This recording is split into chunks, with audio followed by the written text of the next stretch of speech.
모두에게 필요한 포옹. 하루는 둘째 아이가 눈물이 글썽이는 상태로 하교를 했다.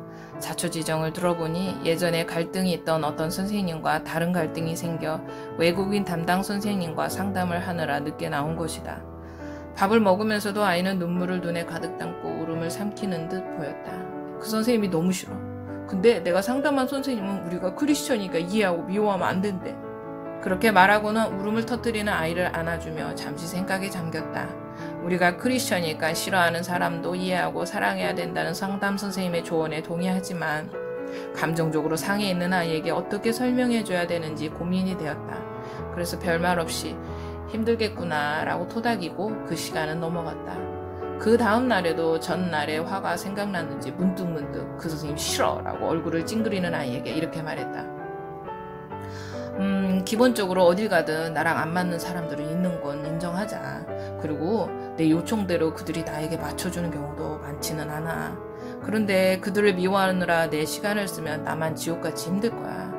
선생님이 미우면 이렇게 기도하자. 하나님, 난 저 선생님이 싫고 미워요. 내 마음을 위로해 주세요. 그리고 싫어도 이해하고 사랑해야 된다면 내 마음을 바꿔주세요. 그렇게 기도하고 선생님이 싫은 점이 보이면 그 선생님 욕하며 그 시간을 보내기보다는 저 선생님이 이렇게 하니까 내 기분이 이렇구나. 그렇다면 내가 저 상황이라면 어떻게 해야 상대가 나 같은 감정에 힘들어하지 않을 수 있을까를 상상하는 시간을 가져봐. 그럼 미움에 집중하던 마음이 조금 분산될 거야. 자녀가 클수록 예전과는 다른 어려움이 있다. 그것은 부모의 울타리 밖의 일과 대인관계를 힘들어하는 자녀를 보는 것이다. 내가 부모로서 적극적으로 도울 수 있는 일은 감수하고 뒤에서 격려하고 기도하면서 간접적인 도움을 줘야 하는 경우가 증가하기 때문이다. 자녀가 독립된 인격체로 성장하는 과정에 부모가 마땅히 겪는 역할의 변화인 것이다. 교회에서도 마찬가지이다. 어린아이들은 머리도 묶어주고 신발끈도 묶어주고 울면 안아주고 뛰고 싶어하면 같이 뛰어놀면 된다. 하지만 청소년과 청년들에게는 어린아이들 대하듯 할 수 없다. 그들에게는 함께 노는 어른이 아니라 그들의 감정과 생각을 편안하게 털어놓을 수 있는 안전한 어른의 역할을 해야 한다. 이렇게 나이에 따라 필요가 다르니 부모나 선교사로서 사랑하고 보살피는 방법은 다소 차이가 있다. 하지만 어린아이든 큰 아이들이든 그들 모두 공통적으로 따뜻하게 안아줄 어른이 필요하다는 것이다. 둘째 아이가 선생님이 싫다고 울 때 나는 아이를 꼭 안아주고 말은 좀 아꼈다. 주일학생이 화를 내며 누군가를 때리면 나는 먼저 그 아이를 꼭 안아준다. 아이가 진정하고 이야기를 해도 충분하기 때문이다. 눈물이 글썽이는 청년들을 보면 묻지도 않고 일단 안아서 토닥인다. 우는 이유를 아는 것보다 힘들어하는 아이가 기대서 울 수 있는 어깨가 되어주는 것이 더 시급하니까. 어제는 처음으로 한 청소년이 자기 학교 시상식에 잠깐 와달라고 요청했다.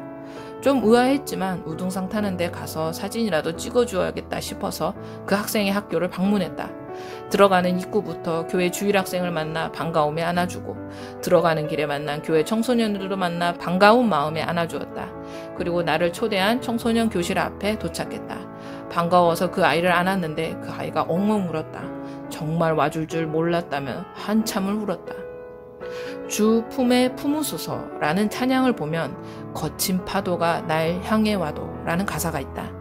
매일 만나는 사람 때문에 미움이 내 마음에 파도처럼 밀려올 때, 불확실한 미래 때문에 불안과 두려움이라는 거친 파도가 나를 향해 밀려올 때, 어느 파도가 나에게 올지라도 내게 필요한 것은 주님의 품이다. 그 품에서 평안을 회복하고 그 품에서 내가 만난 파도와 정면 승부할 수 있는 힘을 얻을 수 있다. 그런 하나님을 아이들에게 소개해주고 싶고 그런 하나님의 품을 아이들이 경험하길 바란다. 그리고 나는 그들과 하나님의 다리 역할을 하고 싶다. 그 방법이 포옹이다.